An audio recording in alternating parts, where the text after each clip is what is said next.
Oh hi, welcome back. Let's create this 3D Soundwave look in Cinema 4D where these cubes are going upwards according to the beats from the music. So let's make one. Start by clicking on the cube object. Afterwards you increase the size for the y-axis so that it looks like this. Afterwards you clone it by clicking on cloner. Drag the cube into cloner so that there are plenty of them. Click on cloner. Let's say if the count is like 28. Same goes here. Distance the cubes away from each other by doing some tweaks, just like so. Afterwards, you head over to MoGraph, head over to Effector, click on Sound. This is the sound effector, used so that when we apply a music track into this one, the cubes will go upwards as a beat is heard. So let's choose a music. Click here, click on Load Sound. Click on any soundtrack, music track that you want to put into the sound effector. Drag it so that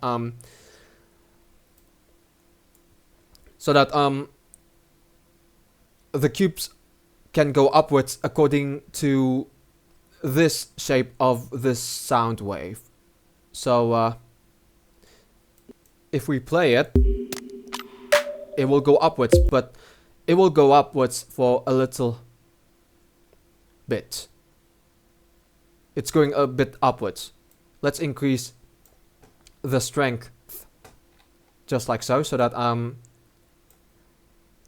it looks more alive. Afterwards you click on fields and then hold the left click button and then click on spherical field. And then if we increase the spherical field, the cubes will go upwards according to the beats from the music within the spherical area, just like so. And then if we play it again, ooh, fancy! Increase the spherical field a little bit, and then it will look like this. Ooh yeah, you've created this 3D Soundwave geometry. That's it for the video. I hope this 3D Soundwave looks cool for you to try. So thank you for watching. Do drop a like if you enjoyed the video and don't forget to subscribe to the channel. But for me, it's good day. Ciao!